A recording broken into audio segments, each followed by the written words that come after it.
Lychees require a climate with high summer heat, rainfall, and humidity.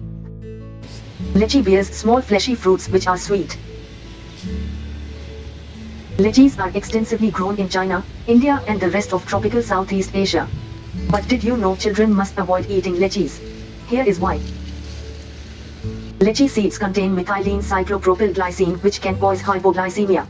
Hypoglycemia, also known as low blood sugar, is a fall in blood sugar to levels below normal, which result in a variety of symptoms including clumsiness, trouble talking, confusion, loss of consciousness, seizures or even death. Its consumption is associated with outbreaks of encephalopathy in undernourished Indian and Vietnamese children. Encephalopathy can be any disorder of brain.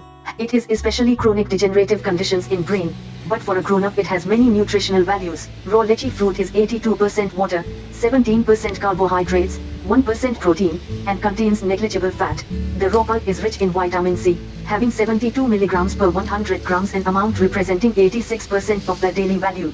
The tree is propagated by seed and by air layering, where branches are made to produce roots while still attached to the parent plant. When moved to a permanent orchard, lychee plants are set 7.5-10.5 meters, 24.5-34.5 feet apart. They require very little pruning and no unusual attention, though they should have abundant moisture around the roots most of the time. The trees come into production at 3 to 5 years of age. Centers for Disease Control and Prevention, CDC, in USA confirmed a test in India that showed cases linked to the consumption of lychee fruit causing a non-inflammatory encephalopathy. Thus parents must ensure their children limit lychee consumption.